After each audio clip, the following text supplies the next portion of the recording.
Welcome to Sure Thing. We're Lakey Peterson and Kaylee Gilchrist, two athletes who love exploring the world and sharing our stories. We'll be taking you through the good times, the tough times, and everything in between. Basically, it's about chasing dreams, staying inspired, and having fun along the way. Thanks for hanging out with us. All right, guys, welcome to another episode of the Sure Thing podcast with Kaylee Gilchrist and Lakey Peterson. And I'm so excited to introduce our guest, Scott Kennaugh. He is an exercise physiologist. He is a mental health advocate. He is a surfer, a golfer, a friend, a mentor, and, a jack of all trades. And I've been fortunate to work with Scotty for 10 years. A great friend of mine, somebody who keeps me accountable, somebody who I train with. And I was actually thinking on our way down here, I was like, what's one word that describes Scotty? And Kazan kept popping up. And that's a word that my assistant coach on the national team, Dan Klatt, shared with us. And it's a Japanese philosophy of forever changing and trying to better oneself. And I think that's a perfect description of Scotty. Enough of me talking. We're going to send it over to Lakey. She's going to cue the chaos, and then we're going to hear all about Scotty's upbringing, goals, everything. Yeah, chaos. Scotty, we're going to cue the chaos. You ready? I'm ready. All right. Easy questions, but fire away. First of all, what is your coffee order? What's my coffee order? Well, funny enough, I actually have Kaizen coffee in my cup No right way. now. Yep. Nice. So I'm off coffee right now, pretty much. Mushroom coffee is my deal. Nice. You're just buzzing around on mushroom coffee. Yeah. That's an extra buzz. Yeah. Okay. Very good. I like it. What song gets you most amped before a big moment? Ooh, I have so many. Right now, it's got to be 50 Cent. No way. Never fails. Yeah. What is one training hack that you swear by? Ooh, training hack would be make it as simple as possible to get it done. You can suck, don't skip. Nice. I like that. I feel motivated after hearing that. What is your go-to guilty pleasure? Ice cream. Me too. Don't even have to think about that. That's a no-brainer. That's on the, yeah. What is one habit, mindset, or quote that has changed your life the most? That would be when you change the way you look at things, the things you look at change. Nice. Yeah. Wow. You nailed Cue the Chaos. I know. That was the best one yet, right? Yeah. That was by far the best I'm Cue the already Chaos. sweating. I'm like, is that... Right on. Well, welcome to the show. Thank you for coming on. Absolutely. How about you just start off telling us a little bit about yourself? You're obviously from Australia, grew up in Australia, Yep. and how growing up there got you into kind of fitness and health and where you are today. Yeah. So grew up on the Sunshine Coast and we moved a lot. So it was kind of Gold Coast, Newcastle, Sunshine Coast, Newcastle. Yeah. Moved around a lot, all East Coast, all around the beach. So always in the water, surfing. And my mum was a physio. Oh, cool. So I grew up with her and my dad kind of butting heads about working out and health and fitness. And either by osmosis or I was meant to be in it, I've adopted her way of just, I don't know how to say this. It's not judging people, you're analyzing people. Nice. That's So constantly, like, I can't switch my brain off. And like, she's like, what are you looking at? And I'm like, oh, just like how that guy's walking. I'm like, what's going on with his ankle? And so I definitely learned that from my mom. And then one of the doctors she worked with was the Australian swim team doctor. And she taught me to always ask why. There was never good enough just to say, oh, I got this diagnosis or this hurt. It's like, ask why. And if it doesn't make sense, keep asking why until you get an answer that at least makes sense. So as I say, those two people got me most into training. And then surfing, it's just, you have to. You're on the beach. Amen. You just have to. Come on. Yeah. Especially growing up in Australia, Sunshine Coast and Newcastle. That's the best two spots ever. So I got Sunny Coast is all pretty small beach breaks. Yeah. Super fun. You can surf year round, like almost without a wetsuit. And then moved to Newcastle, and I'll never forget jumping off the rocks at Newey for the first time. And it's a legit swell. Yeah. And just the ocean hits different there. The waves are different. And I followed one guy, jumped off the rock, followed him, tried to duck dive, and just got thrown straight back on the rocks. And there's like 10 guys all waiting to jump off, and they're all just like shocked. And, oh my gosh. And I managed to sneak off, like tail between my legs, paddled out, and just sat out the back, like eyes wide. Like, I'd surfed waves that size, but it felt different. Is that the slabby little rock, like a little right breaks off of it? It's in the corner by the Surf Life Saving Club? Not that one. Okay. Yeah, I'm sure if they're in a it's on the main break when the main point is working. It's this big left, and so you go around the other side of the bars and jump off the rocks there. Yeah. So cool. What an idyllic little childhood. That's so awesome. And then, so from there, growing up there, what brought you over to America in general? Kaylee was telling me you were doing a lot of work with Mexico and some stuff there. Could you maybe dive into that and then how you got to here in San Clemente? So the full thing is I actually won a trip through Billabong. It was like an online win. Yeah. To Mexico? No, to US. Oh, okay. How funny. So I won flights. I won like a bunch of Billabong gear and then tickets to the Billabong Design for Humanity. Right. And you've never been to the States before? Never been. How old are you? I finished, I was 23 or 4. Okay. I finished my last university degree exam and then a day later flew out. Wow. And that was like the last day I could use the tickets to fly out because you had to be there for this event. Wow. So I flew out, did that, spent a week in LA, and then happened that had some friends from Oz out here that were in a band traveling around. Sick. So I jumped in with them. We toured around California for a bit, and I just started getting this buzz of like, I love it out here. I need to be here. And I always had this desire to work in Central or South America, work with kids. And so that started the process. I'm like, well, I'm already here. So then I came back. I started going to Mexico, Peru. I was trying to figure out like where I was meant to be and doing. And in all those spots, I did link up with either friends or friends of friends and volunteered in orphanages and, learned to surf camps. And that is so cool. So most of it was with kids, orphanages, just however you could help out in these poverty areas, really. Yeah. And was that through like certain organizations or you just doing it? No, I would just find them. Yeah, and wow. Yeah, wasn't affiliated with anything. That's cool. And I was actually, the orphanage I was at is on the border of Guatemala. So it's like South Porto, South Salina Cruz. It's like right down there. Sketchyville. Real sketchy. The cool thing was there's very little tourism there. And so when they would see you, they would know that you were there for the orphanage. And so they'd kind of start to hassle you a little bit. And then they'd be like, wait, white guy going on? What's going on? Yeah. You'd say you're with the orphanage. They're like, oh, cool. Totally leave you alone. They're stoked on you being there. It was rad. They're not coming after you. So actually, while I was at that orphanage, I thought I was going to move there, live there, and like that was going to be my thing. And ended up getting connected with a guy in Orange County that was doing surf training and offered a job. And I sat with it for a while and actually took a long time to get a visa.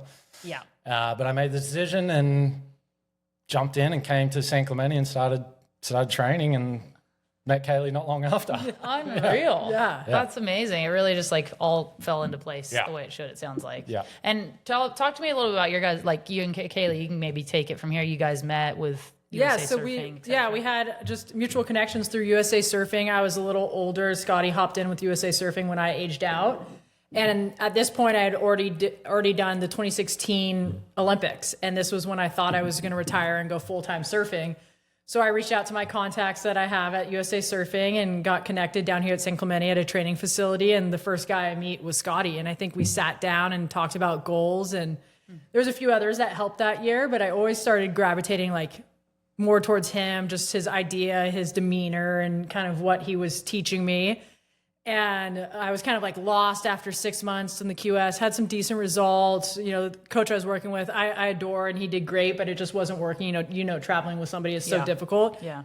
So I was kind of doing it solo, and all of a sudden I was like, I kind of like, Scotty's been working pretty well. He knows surfing. He obviously knows training and physio and all that. So I was like, hey, you want to come on a trip?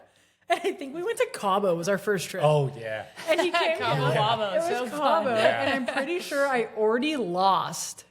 Did you watch I think I made one heat. I made it down for one heat. And we lost. And then it's Cabo, and it was such a fun QS contest back then. And I had a couple of girlfriends coming in and out. Like, we just made a vacation. And we just all had a good time. So it was such a hoot. It wasn't a lot of professionalism or training there maybe, but I was just like, Scotty can hang. Yeah. He's part of the crew. And from there, it was always just on and off, depending on what I was doing, whether it was surfing or water polo. Like we would take breaks here and there, but always for whatever reason, something would happen, a little injury or a little thought in my head, being like, I need to reconnect with Scotty. And sure enough, I'd hit him with the text, like, hey, you want to start training again? Like, hey, this happened, thoughts on this, et cetera, et cetera. And now he's just been a part of the crew for the last, 10 years. Yeah. Traveled the world together, had some fun, made some heats, cried, laughed, all of it. It's all part of it. I remember that trip because you had this spot and you had people coming and going, and you were like, come for this date and then stay to this date. And so the other people had left, the other friends, and then I came in, landed, heat was done, and I kind of looked at you like, whoa, do I stay? What's happening? Like, yeah, let's just hang out. Yeah. And then from there, it was like, oh, yeah, we can travel. And it was easy. Yeah. Did you ever find, like, training Kaylee, you had to train her? You've trained her when she was still playing water polo, and then also trying to do the surf thing in that little kind of break after 2016, like you said. Yeah. So do you find, when you trained Kaylee, you had to train her in a certain way, knowing she was kind of doing two different sports at once, or did it not really affect like your guys' how you were doing it? Yeah, it did. I learned this. I worked with one of Australia's best strength and conditioning coaches, and he really taught me. He was working with the Olympians. And he was like, as a strength and conditioning coach, he's like, you're way down the list. He's like, their skill, their sport is number one. Yeah. And I remember he was working with a javelin thrower. Okay. She was Australian, but I think Russian born. And she was just this stud of an athlete. She's coming into the gym and she was on the peak of training. Everything was hectic. And so he made me jump in and train with her. So I'm in the gym trying to have a little motivation so she wasn't just, in this mental grind. Yeah. And I swear we got like 10 minutes into the workout, we're doing these heavy drop set pull-ups. And she just fell to the ground crying. Off the bar, fell to the ground crying, was just done. Like everything was stacked. That was her peak week. Yeah. And he just went, cool, pack it up, see you, go home, take a nap. And then you got training. She had more skill work that afternoon. Mm-hmm. And I think I was like 18, 19 at the time, like fresh into training. And I was like, what do you mean? Like we didn't do anything. And he's like, no. He's like, the priority is not whether she can do pull-ups. He's like, that's the add-on. Yeah. And that always stuck with me, learning from him. It was like, game day is the priority. The stuff in between, it might be more tweaked than you think. Like you lay out these perfect plans and then they come in, they're like, oh, I'm a little bit sick. Yeah. I'm like, what does it matter if you hit a max squat today and then they can't compete on Saturday? Right. So I think that was more the modification than the sport modification. Right. Yeah. Because it's similar that they're in the pool every day, you're surfing every day. And that's so taxing too. Like, you could probably talk to, that way more than I could, but I know for a fact, like when I'm preseason, right, and I'm trying to get fit and get explosive, whatever, all the little things I have in the gym that I want to get better at for my surfing, but I'm also surfing the most in my preseason for sure. I kind of do a minimum, like 2 surfs a day, one in the morning, one in the evening, or one long one. And my body is so torched. And Kaylee, you were doing water polo and surfing and like way more than even me too. So probably like for you to be able to communicate with Scotty and then you as a trainer being able to go, okay, this is when to push and when to not. But I don't know if you felt that. No, for me, it was like, it's such a great learning process. Like I'm sure for both of us, just seeing the growth that we both have together as a team, but also individually. Like 10 years ago, I was an idiot. I didn't know what I was doing. Like, I think more is better. Like, give me everything. I'm going to do it all. Like, let's go. And I would almost just be like, it'd be like water polo is 50%, training is 50%, but that's not the reality. So I think as I got older, I understood the importance of the recovery, which you have implemented into me. And also the idea of like keeping the main thing. So what is that? Is that surfing? Is that water polo? Or is it doing pull-ups in the gym? Yeah. And I think that mindset shift, you helped, even some older athletes helped. And it was just like, still give it your best. It's not an excuse to slack, but know that, if my shoulders, inflamed, I don't need to do a pull-up today. I maybe don't even need to do a pull-up for the entire quad. And that's like kind of what I led to the last year. I dealt with a lot of injuries. And I always laugh. Scotty and I were training twice a week during that, my last Olympic year. I had some annoying injuries and I was like, I need to get him on the program. And people are like, what do you do with your coach, Scotty? I was like, I don't really know, like mobility, like I'm saying all this stuff, cars, and they're like looking at me like I'm crazy. Yeah. And like I saw him an hour for twice a week. And I don't think we ever stuck to plan. No. Like I kept you on your toes. I would walk in. Mondays are usually a little better. So I saw Mondays and Fridays. Mondays I'd be good. And I could tell we'd like push a little bit more because you're feeling fresh. You just finished just a swim. It's the, you know, you had your day off on Sunday. And then Friday I'd like be like zombie mode. And we always scrimmage in the afternoon on Fridays. He's like, how you feeling? I was like, oh, okay. Like walked in with my coffee. He's like, all right. So I think just him having the, you know, adaptability and open mind to change with how my energy was going. And he read me like a book. Like he still does. I walked in, maybe it was last week. I think. Last week. Yeah. I walked in like pretty zombie mode. He's like, how's it going? I was like, it's okay. He's like, what's going on? That's crazy. Can you give us maybe then just a bit of your philosophy on training? Because you are kind of, it seems like functional. You do a lot of mobility. Kaylee said cars. Like, how do you approach your style of training? Yeah, that's something I've thought about a lot because it is funny that I don't have the exact words for it. And it's almost like you got to taste and experience it to understand. Because it's, for better or worse, what I've developed is this like intuition to be able to adapt and work to where the person's at. And so as of yet, I haven't done like the mass produced stuff, which I'm actually working on now to help more people. But I'm very intuitive. And like I said earlier, like I analyze. So when someone walks in, it's not even like an intentional, I'm trying to sit there and check boxes. My mind just goes there and I start looking and I'm like, oh, their shoulders are slumped. Oh, their eyes are down. Wait, were they just crying? Like, what's going on there? And then especially with athletes, they're on such a knife edge of emotions, of stress, of pressure, of work. Like everything's just so heightened. Yeah. That sometimes it might be like, hey, let's just sit and talk for a second. And I don't necessarily lead it in because then they're like, oh, you know, the warm-up just takes 20, 25 minutes. Yeah. And then all of a sudden they're like, oh, and then you jump back into like, okay, what was the program today? Okay, well, let's do this. Yeah. So it's very intuitive, but it's getting people back to where they feel good. Like we talked about pull-ups. What does it matter if you can do a pull-up if you try and paddle and your shoulder just screams at you? Yeah. So it's like, well, what is your main thing? Yeah. And I've been lucky enough to work with a lot of athletes and then a lot of like injury rehab. That's the priority. Yeah. They might need to lose 10 pounds to help that, but losing 10 pounds isn't the priority. So just like massive fatigue, huge leg days and like that isn't necessarily my focus or where I draw energy from. Yeah. It's like the in-between tweaks, you know. Yeah. Consistency always wins out.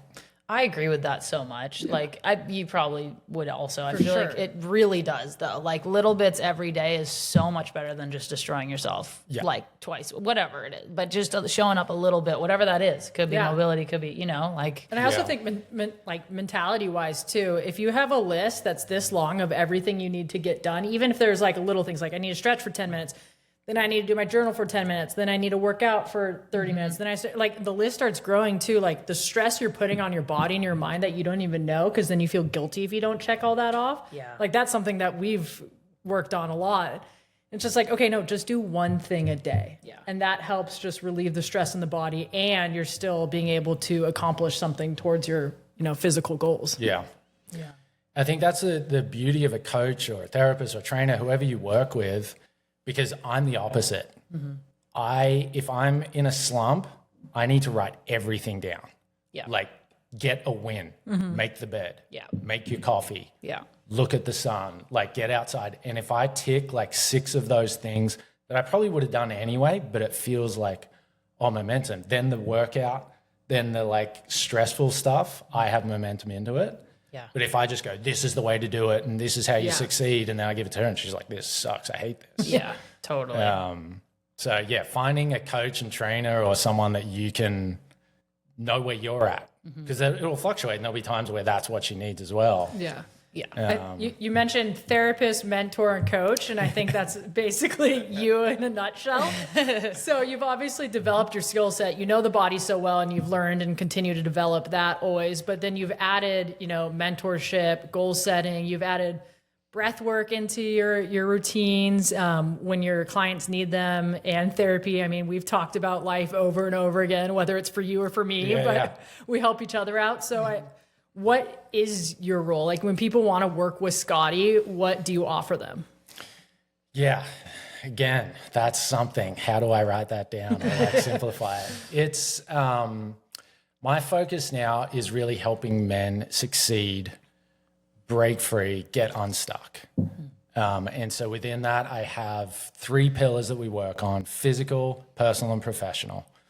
And if one of those is major out of whack, that's our priority. If you are, 100 grand in debt, not making any money, it doesn't matter how fit you are, doesn't matter how great your relationship is, like you need to make money. Yeah. And so I'll help people on that. If they're completely anxious and paranoid, it's like, that's priority. Mm-hmm. If you're in pain, overweight, that's priority. And so we dial in, like you guys have both said, make the main thing the main thing. But then the cool thing with like this big tool belt I have is like, okay, getting out of your head and negative thoughts and how you speak to yourself might be the priority, but I'll implement that by making him do a hard workout. Right. Then we talk at the end. Then it's like, oh, now I have perspective. Oh, I didn't realize that. So especially for guys, getting movement involved. Same thing. I work with one guy. We've doubled his business this year. Wow. And he just comes in and starts moving around the gym and like stretching. And within 20 minutes, he's like, I love being here. I love moving the body. Yeah. So it's just, I really have a passion to help men. That's always been there. But then having gone through life, and I was just this happy-go-lucky, kind of introverted kid. And then through a bunch of circumstance, ended up with chronic fatigue, adrenal fatigue, depression, narcolepsy, like all these things. And I was like, who am I? Like, I'm the one that nothing matters. Everything rolls off. And all of a sudden I can't get out of bed. Yeah. And seeing those like dark moments for especially when you never thought it would happen. If someone's already melancholy, you're like, you came in with a lot of stress. Mm. And so seeing how it can just affect anyone. Yeah. I feel like, everyone has their issues and their problems, but I feel like especially in men, this is a pretty big topic. I feel like globally it's becoming more and more popular to just have more community with guys. And, as girls, like we're so good at talking. We started a podcast.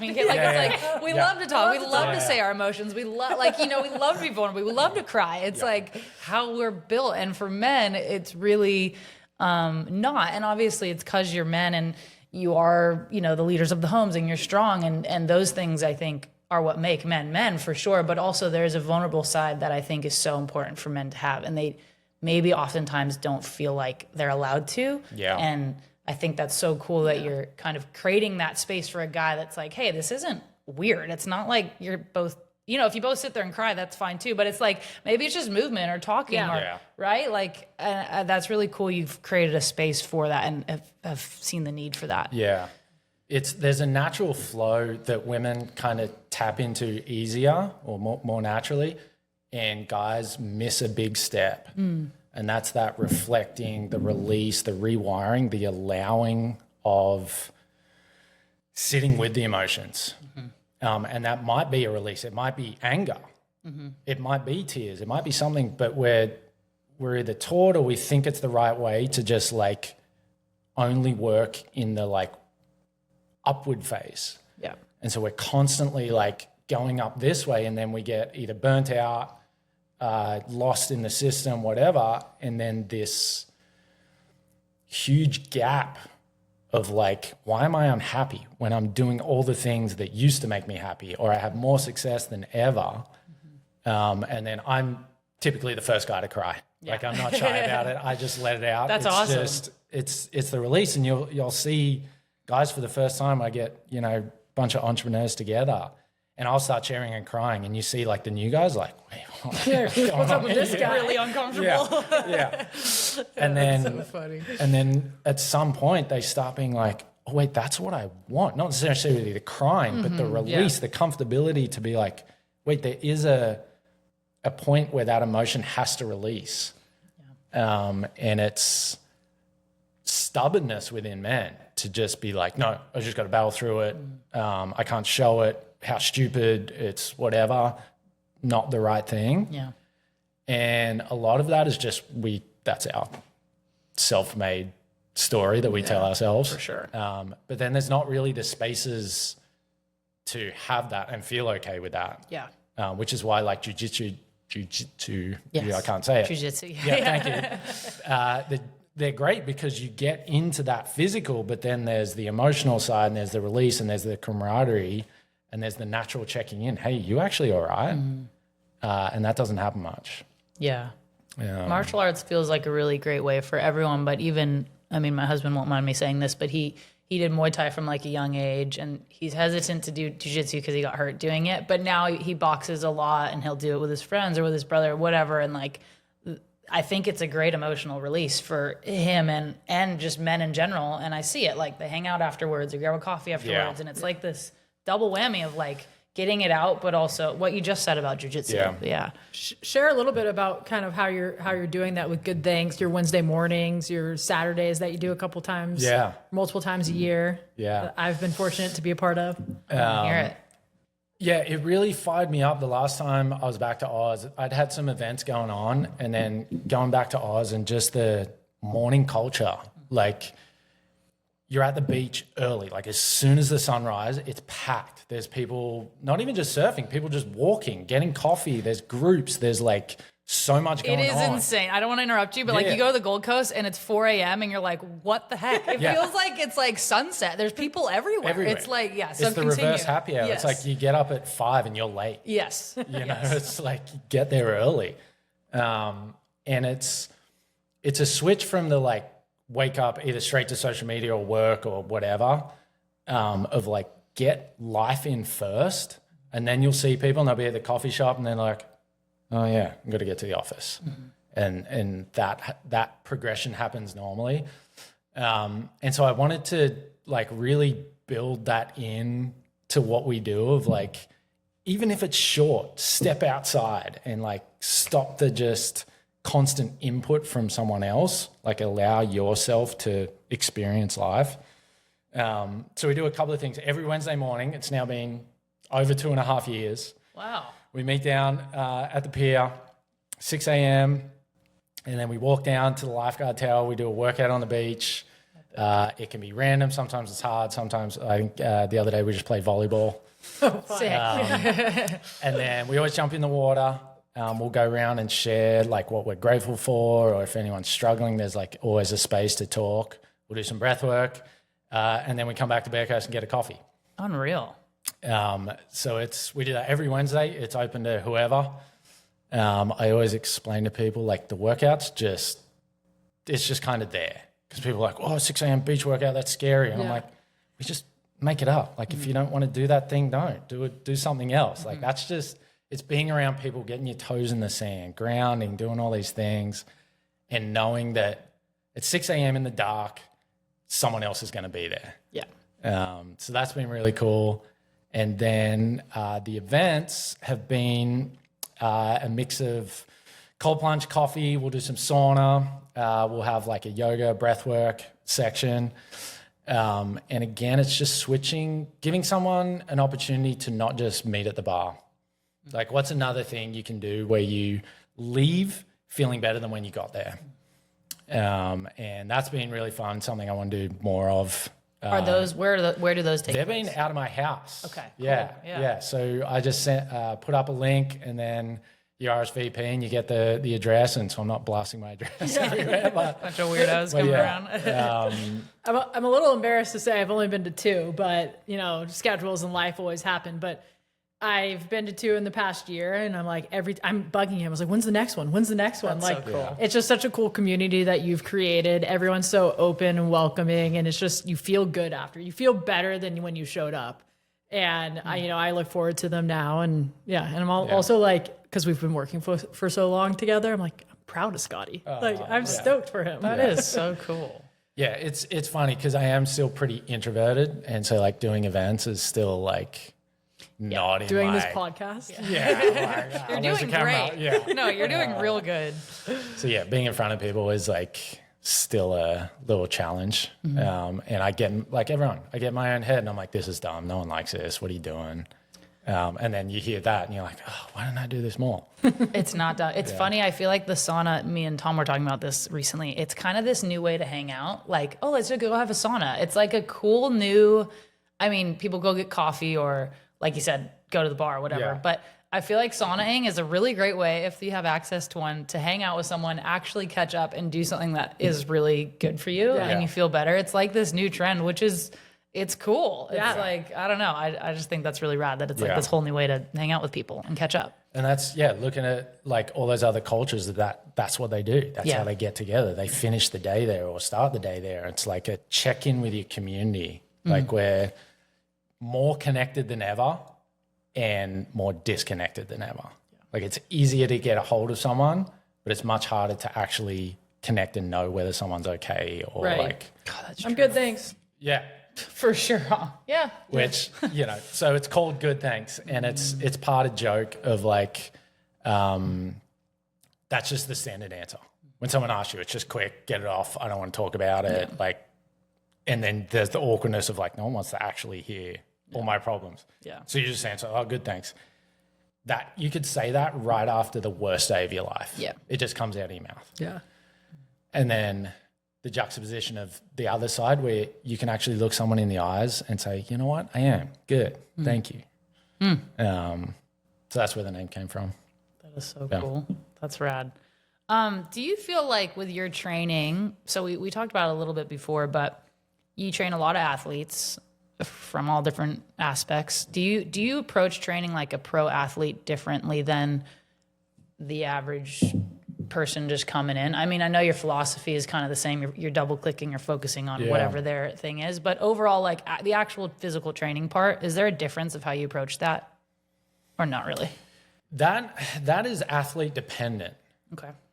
Some athletes are great at their sport and terrible at the gym, or their body moving. I've worked with some of the top people, and you ask them to do the most basic thing, and they can't touch their right hand to their left foot. They're like, wait, what? And so it's not just like the professional athlete. It's like, well, how do they actually move and how does their brain work with their body? Then on the programming side, there is differences. Yeah. One, athletes are always asking questions. What is this doing for Why me? are we doing this? What is this? What exact muscle? What's the purpose? We did it different last week. So you got to know. You can't just wing it with an athlete. Yeah. Which is really cool. And you get to, like, a lot of the time you're not, I don't want to say dumbing down, but you're looking for the easiest explanation. Yeah. For a lot of people. It's just like, this is working this tissue. And then for an athlete, it might be like, okay, you remember how you had that injury that then led to this, that then there was this, and then we did that exercise. And you got to tie it together so that they buy in. Because if there's no buy-in from the athlete, there's just too much bandwidth. Well, not enough bandwidth. Like they're so focused on so many different things that if you don't get them to buy in, they're like, this is just like every other squat I've ever done. Yeah. And so you have to be able to articulate and describe and like get them into it.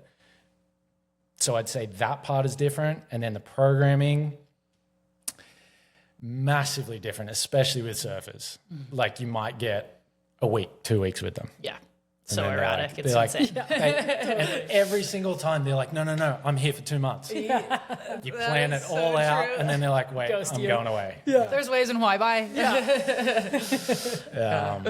So coming back to consistency, like it's cool to do all the fancy stuff, and I love it, and I will mix that in sometimes just for variation for the brain. But really, it's like just do the same things. Yeah. And just get really good at it. Your philosophy probably got me in trouble a little bit because once we started working together and went through some injuries, I started questioning a lot of the programming going on. Oh, really? Love every staff member at USA Waterfall. They're amazing. They've gotten me like, I wouldn't be where I am today without them. But just started questioning stuff. And I just like looked around and saw like, there's 20 chicks here that just blindly following. And we have injuries. I wasn't the only one. Things start popping up. So I'm like, yeah, let's ask questions. Let's ask why. Let's maybe do some things differently. And, I was starting to challenge some people, some trainers and stuff. And we'd they're great, great relationships, and they probably actually enjoyed it because so many people would just follow them. But I'm like, yeah, I'm not going to squat like that. I'm not going to wear those shoes either, by the way. And I'm going to do this. Yeah. That's so funny. And for me, that was the best part about not just being with athletes. Because if you're just with athletes, your head at the end of the day is like, I'm going to scream. Tom says the same. He's like, I need something different. Yeah. And so you get like the average Joe that's just like, okay, yep, I do that. No worries. You guys ever go to gyms? Like, because I obviously am on the road so much, so I'm working out in different areas, and I judge so hard in gyms, but I see people deadlifting, and I just am like, oh, please don't do that. Like, please don't do it that way. Like, that hurts me. Yeah, like, it's so heavy going to public gyms sometimes. You're just like, oh, no. But, yeah. I've taken a totally different approach because I was like that. I already analyze people, so I'm already looking at technique, how their body moves, whatever. And then I start, whatever is my thing at the time is the best thing, right? So someone doing something else, you're like, that was 10 years ago. Yeah. And now just being like, it's so hard to get to the gym. Yeah. Like I'll watch someone running and I used to be like, oh, you should be doing something else. You're destroying your body. You can't run. You're overweight, whatever. And then now I just see him and smile and I'm like, look at you out here. Good for you. That's awesome. That's a good way. And it's like, honestly, I have to trigger myself constantly to be like, hey, flip back to the other. But it's just, you realize how many barriers there are for people to work out. Yeah. And athlete or not, there's just so many stories behind that I'm like, I've gone the other way where I look, and if someone's going to injure themselves, I'll still say something. But for the most part, even when someone's doing something stupid and crazy, I'm like, think of the mental battle they had to get through just to do that silly thing. Yeah. And I'm like, good for you. That's so dumb. You shouldn't be doing it. But keep doing it. Keep doing it. That's so good. Which is funny. Like I worked with a lot of cyclists when I was first in Australia. Oh, okay. The gym I was at was just full of that. We had Olympian world champs. Like it was my world. And I didn't cycle. I didn't shave my legs and I was the only one. But There's a line. There's a line. I was in that world. And they were very aligned with running where it was like, no matter what injury, they'd still be out the next day. Yeah. And when you're trying to rehab someone's injury, you're like, okay, we need 2 days of rest and then do this. They'll be like, yeah. And then they come back in like, did you rest? Yeah, I only did 100K. And then now I've gotten into running and I'm totally that. I'm the CrossFit idiot that goes when the shoulder hurts and like running. And my mom's like, how's your knee? And I'm like, on a run, like it hurts. Yeah. But I'm 10 miles in right now. Yeah, you got to talk about your running. We had Tom, like his husband, on the pod, and he does these Miyogi challenges. I don't know if it's Miyogi or Misagi. Misagi? One or the other. Yeah. Something like that. I think it's Misagi. I want to say Misagi, but yeah. So anyways, he pushes himself once a year, like really hard, his body to the limits without any training. And it reminds me a little bit of you and what you did with the Ben Carlson paddle, what you've done with that one run, and now what you're training for in January. So will you share a little bit of that and why? I don't know why yet. That's what Tom says too. You Aussies have like a tick. I don't know. This year was every month I had to do something scary or challenging. Every other month? Every month? Every month. Okay. I'd do something. Not necessarily physical, just like do something that scares you this month. Yeah. And so in January, I signed up for a race and I did 3 training runs and then did a 50K in February. Oh, wow. Yeah. Yeah, you need to hang out with my Tom. Yeah. You guys will have maybe not actually. We'll be gone. So that was just, I was calling it, off the couch to 50K. Yeah. And that was the spark into running that I played a lot of soccer, so I ran a lot, but never would go on runs. And then all of a sudden I got into running. Yeah. And then the next thing was we all talked, and I'd obviously heard about the Ben paddle. I didn't know Ben, but heard about it a lot. And we talked. And so there was a little group of us that were like, let's do it. None of us had paddled. We all just kind of showed up to the event talking about it. And I don't know if you guys felt it, my eyes went like, oh, this is serious. Yeah, in May they have this big event because it's no joke. It's like is really serious. Yeah. So, and they've developed over the years. It's 10 years running now. So it's really professional. You have to qualify. Yeah, you have to do qualifiers, 3 qualifiers. You have to hit geez. times. Yeah, you can't just have anybody just show up the day and paddle across, the channel. Yeah. So it is overwhelming. We're sitting in Alito Theaters packed, and it was me, our buddy Jackie, and Scott. And I was the one that rounded everyone up, and I ended up bailing. But we sat well, everyone from our group bailed. yeah. She's on brand for us. So we Except had for Scotty. Yeah, we had that meeting, and then they had a list of the qualifiers. Okay. And so I just signed up for the first one because I was like, well, I got to figure it out. Like, can I actually do this? And so I got aboard from Jackie, did my first ever paddle on Wednesday. I did a mile on Wednesday and a mile on Thursday. And I was like, these things are unstable. Yeah. I don't feel, I hate being out here. I'm just constantly thinking about sharks. What's going on? And I didn't realize the first one I signed up for was actually a race. Okay. And so I did the El Morro Classic that Saturday. So I had Wednesday, Thursday short paddle, and then did just over 16 miles on the Saturday.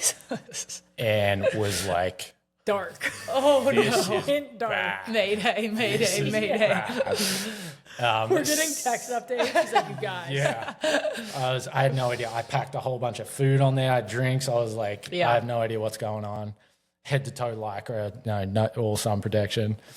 And so did that one, did a couple more qualifiers, and I was back of the pack, like falling off, couldn't keep up. And I remember one of them, we would do a loop, so it'd be like 7.5 miles one way, turn around and come back. And I was behind the whole way. Yeah. Get to that turnaround, and I'm so far behind. You have to keep pace. So I'm off. Mark coming by in the ski looking at me like, hey, you better pick it up. Yeah. And just the difference of running, of like the drag once you're on the water, you can't just catch someone, especially as a beginner. You just don't have the power. And I'm like, I've surfed my whole life. And you're just digging deep and being like, okay, put your head down for a couple of minutes and just close the gap. And you look up and the gap's further. Oh, no. And you're like, that was my sprint. Right. Now I have to try and maintain. And just the mental battle that race, I think I cried, like just had a little tear. Yeah. From mile 8 till 15. Oh, my gosh. But you finished it. I finished. And I came That's in impressive. like probably dead last. I mean, it wasn't a race. It was just one of these qualifiers. And I had my head down like, I can't do this. Yeah. Well, there's like a little bit about, you got to share the surfboard because we're getting these updates and like I see him once a week training. I'm like, dude, something is not making sense to me. Like this is like, Scotty, you're fit, you're smart. Right, like you he shouldn't be this far back or whatever. You shouldn't be this bad. Yeah. And I was like, what is happening? Oh, and then no. Jackie and I would be, the three of us have a group chat. We'd be side texting like, dude, Scott's totally in his head. What's going on? And it didn't make sense to me. Like, yes, not that, the sport is humbling for sure. You have to respect it. But still, like, there was something missing. So when did you find out the missing part? So it might have been that one or the next one. I put the board up on the truck and was strapping it down, and I noticed all this water coming out. Oh, no. From just behind the fin. And so I look at it and there's a crack. And I was like, oh man. Just sinking. Yeah. So I took it straight to the guys, and he sees me pull in, and it was a black board. And so it's sitting in the sun, just cooking. And he sees me pull up, and he walks out, and he goes, black board's no good. And I'm like, you guys made this. Bad design. Yeah. And he's like, yeah, the board's cooked. Oh, no. So I reached out to another friend. I got, it was like a custom 15-foot bark that he let me borrow, and got on a new board, was able to hang with the pack, Things were making little bit sense. life-changing. Things were making sense. The training met with like a change of board, and it was definitely the right time. That's so funny. But it was funny because I'd meet with people and even clients, and they're just like, you're fine, you'll get this. And I'm Yeah. like, no, I cannot tell you what it's like to have 2 hours in your head of like just failing. Yeah. Just constant failure Getting and pain. farther and farther Yeah. behind. Yeah, and you're just in pain and tired, and it's for paddling, it's just so specific. You can't, there's like little modifications you can do with your paddle stroke, but it's still just hitting the same muscles. Yeah. And your neck, you can barely lift your head. And people have been like, you got this. And I'm like, I don't got this. Yeah. Yeah. You almost quit. I almost quit. But you didn't. I didn't. That's key. And I'm glad because 2 days before the race, I got a knock on my door and my dad was there, surprised me. That's insane. And he'd been planning it. That's so And so cool. he's listening to me on the phone being like, I'm not going to do it. I'm going to quit. And he's No. like, He's like, I'm flying better across the not. ocean right now. So Lacey, his wife, was like, Yeah. so you're going to do it, right? How you feel? Like trying to Oh my get intel because gosh. she knew Scott's dad was coming. yeah. you're like, wow, people are really peer pressuring me Yeah. right now. Yeah. And especially from the group, they're like, you got it. I'm like, shut up. You guys aren't even doing it. Pulled out of this. Oh yeah, you definitely need to hang with my Tom. You guys could do some fun stuff. I know he's been wanting to do a paddle with his buddy around Molokai, the island of Molokai Yeah. in Hawaii, Wow. which would be pretty cool. Yeah. Which I said they need a safety boat, but I'm sure you could jump in there if you want to continue the in. paddle stuff and train Yeah. with those boys. Yeah. I'm sure Yeah. they'd I got love to nothing have you. for March. Yeah. So, yeah. Strength and Yeah. numbers on that one for So sure. yeah, so you did the bend paddle, Did the band paddle. and you thought I thought that was good enough, and then it was literally a couple weeks later. I feel like maybe a month. You're like, I'm signing up for the 50K in Catalina. Oh no way! So what actually happened? Things have escalated. It was 2 weeks before the band, or a week before the band. It was before. Yeah. You just kept it quiet. Yeah. And so I'd never been to Catalina. Yeah. And so we pull up on the boat and I see like this like hill going straight up from Avalon. Mm-hmm. And I was like, oh. And you already signed up I for it. already signed up. Oh my! This is the run, the 50K run. So before, Holy cow! before I even did the bend paddle, all I was thinking about was like, I got to come back here and run. And this is way hillier than I thought. Okay, wait, pause. Is this Yeah. the one where you paddle it and then run it? Or you No, just run it out just there? running. Okay, just clarify. Yeah, yeah, yeah. Okay, still Yeah. insane, still That's- crazy. I'm sure Just- that's down the road. Yeah, I know. I can see him. Yeah. The wheels Yeah, are turning. That was a challenge. Okay. Yeah, so when is it? January 10th. There's two. There's guys that are doing a 50 mile, and then I'm doing a 50K.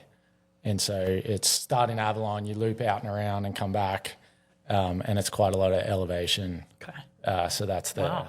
This one I'm actually training for. Yeah. Yeah. How long have you been training? What's been So when did the bend finish? September 13th. So I gave myself a week or two after that. Yeah. So yeah, and then started hitting it. yeah. Oh, you're gonna So I'll crush have it. like 3 He'll months. crush it. You're fully gonna. Yeah. We're gonna do a follow-up episode. Yeah. And we're Yeah. gonna get Yeah, that we'll after. Yeah. And then I have to jump on a flight to Australia right after. So There you go. if my toes and legs are cooked. Oh my gosh. Because Just get those things nice and inflamed. Yeah. Get those ankles Yeah. even more inflamed. Yeah. That's really cool. But yeah, I think there's something. It's like my midlife crisis or whatever. We guys seem to find these endurance events. Yeah.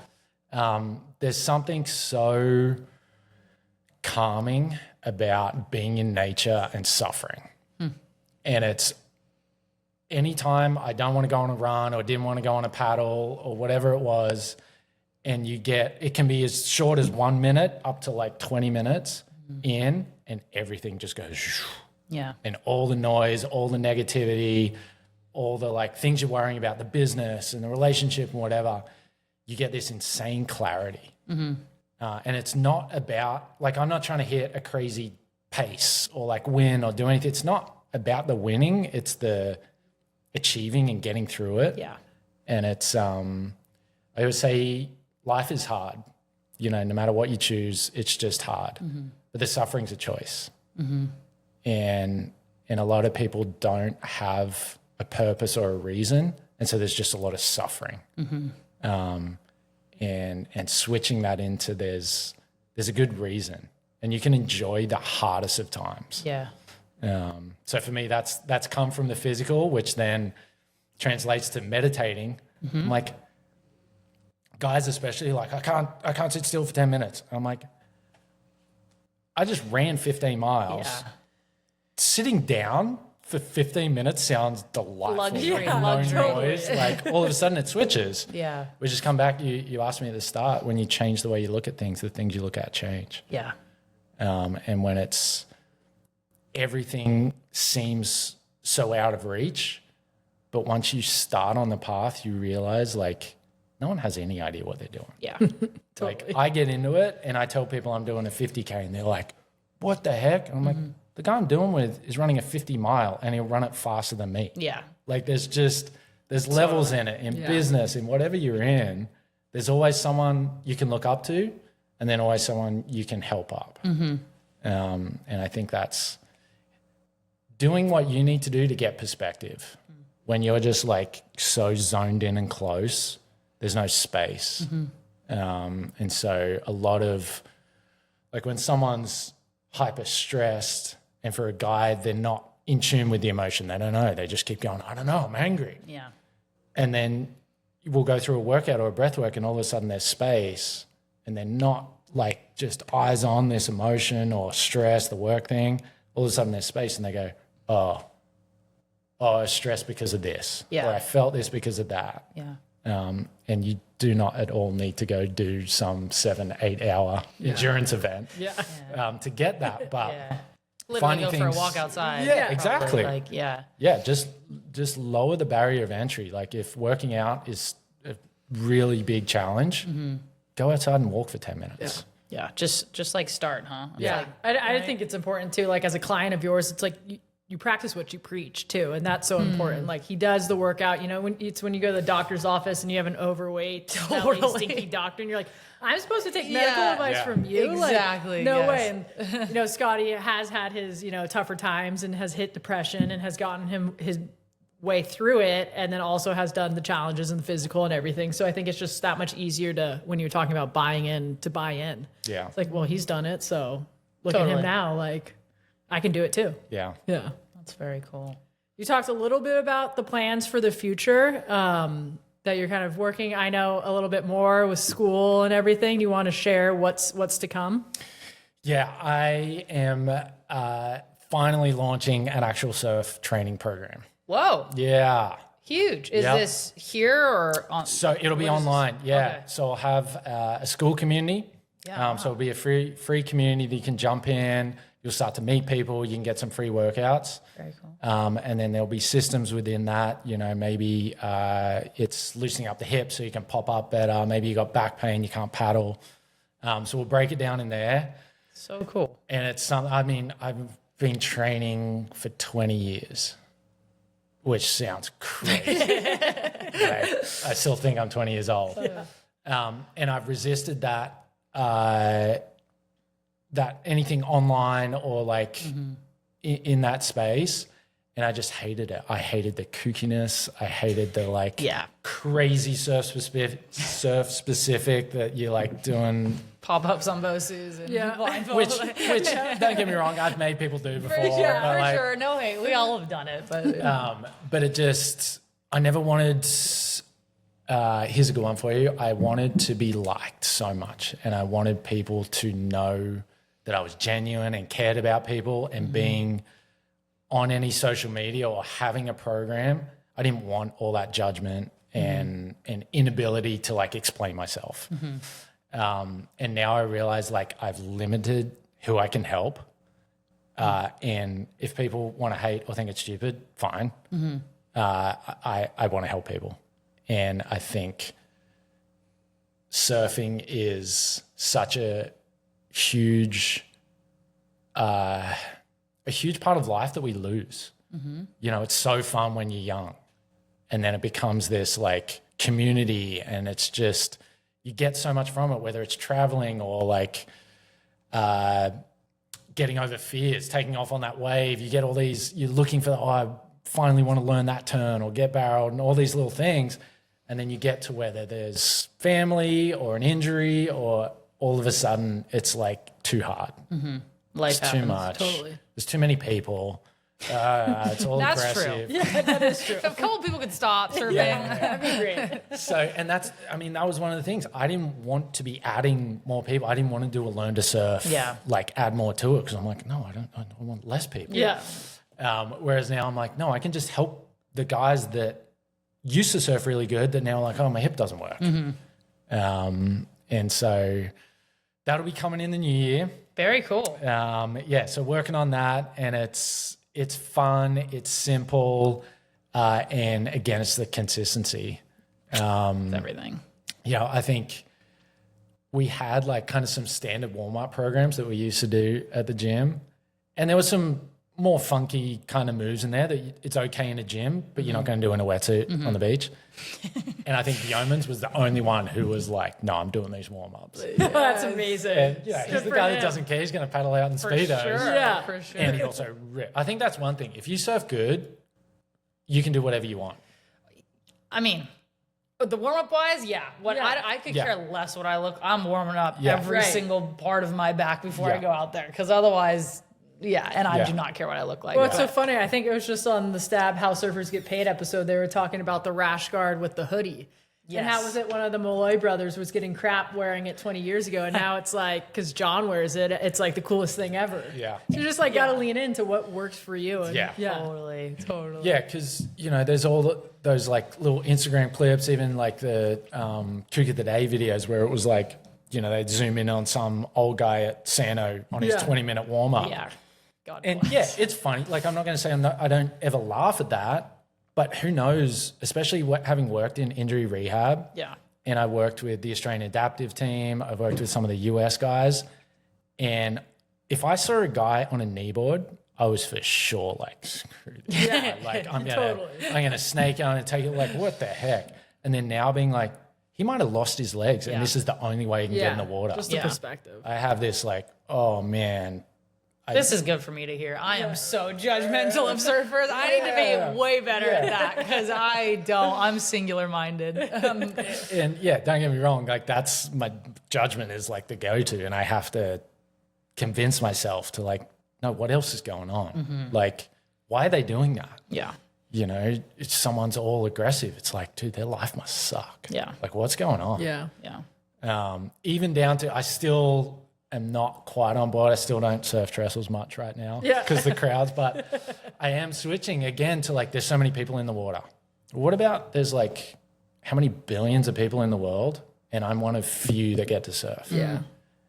And if I can lean more into that, if I get like one good wave, I can be happy. Yeah. Whereas I used to have to surf for 3.5 hours. Yeah. And like, even at the end, I'm like, oh, one more set. Yeah. Well, and greedy. then, and it's now like leaning more into that switch of perspective and being like, I'm in the water. Everything else is good.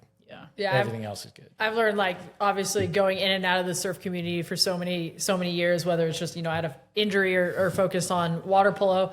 It is a really opening and welcoming community too. When you go back into it, the people stay the same. They're stoked to see you out there. And, there will be moments when you're AE on surfing for one way or another. And I feel like we always make our way back though too, and just get fired up to get in the water. And it's that simple, like 30 minutes a day. Yeah. Yeah, it was funny. I just met an Aussie mate for coffee that's in town this morning, and he's a little bit older than me, and we're talking about, he's like, can I borrow a wetsuit? I just need to get in the water. And I'm like, it's flat. And he's like, I just want to get in the water. Yeah. And he's like, I meet up with some of my buddies, and he's a bit older again, and they're like, they just don't surf anymore. He's like, there's nothing fun in their life. Yeah. Which again was like, if I can help people get in the water and get back to like the fun things and experience it. Like, I always say surfing better is just more fun. It's true. Yeah. It's not about just winning a comp or your hands in the right spot or this, that, and the other. Like, if you surf better, it's just more fun. Absolutely. And if you paddle out and all you're worried about is whether you can actually get to your feet when you knew you used to surf good, and then all of a sudden you're like, oh, they're going to watch me and I'm going to catch my toe. I'm going like, through that right now. You have a very valid reason. Yeah, exactly. Yeah, You're and giving you birth in still- like a month. Can I stand up right now? But even that, I'll paddle out with you and I'll look around. And I'm like, she just did 4 turns to the beach. Like, what the heck? Makes you want to go in. Yeah, that is true. It's just about, I feel like so much of training. I mean, me and Kaylee are obviously athletes, so it's like our life and our world.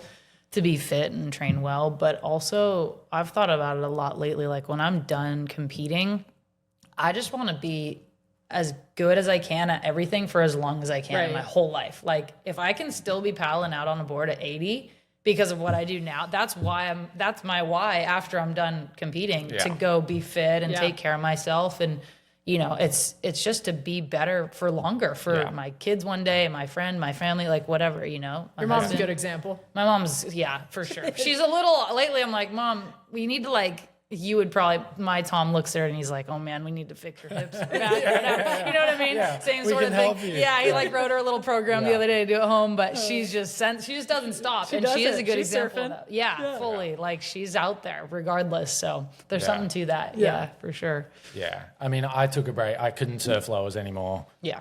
Even Two-Street, I was just leaving the water more upset and angry and frustrated than when I paddled out. And I'm like, this was meant to be fun and happy and my like escape from work or whatever.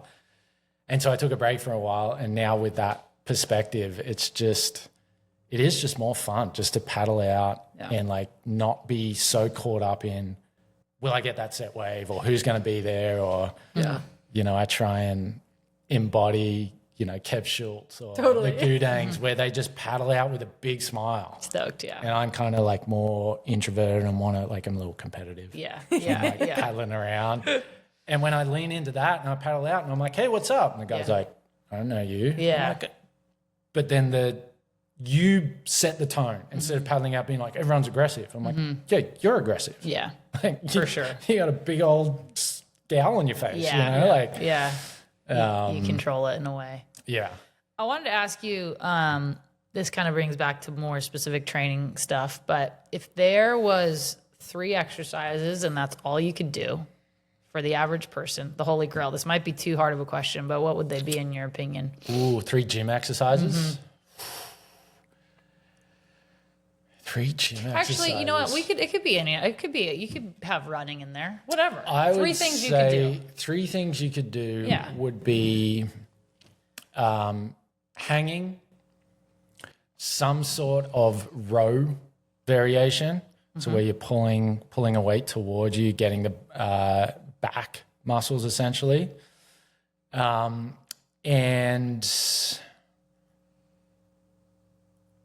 to keep it simple, I would say like a sled drag or reverse walking.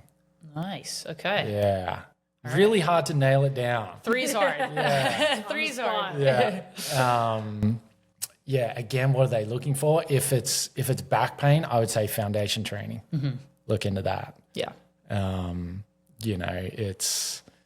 Can I redo it? I want to redo my 3. I want to redo my 3. Redo your 3. I would say breath work, hanging, and I'll stick with reverse walking. Okay. Sled drag. Yeah. There you have it.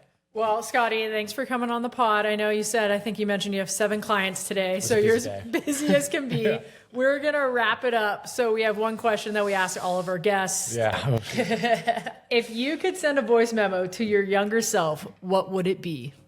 Oh, you did want to make me cry, didn't you? So led into that one. Man, I would say that it's okay to be you. Go for it, and it's all going to work out. I love that. Now I'm going to get emotional too. Oh my gosh. We're all crying. Yeah. All right. We'll wrap it up. Thanks, Scotty. That was fun. Awesome. Yeah. Well, thank you. Yeah, that's it. Wrap Sure it. thing. Heck yeah.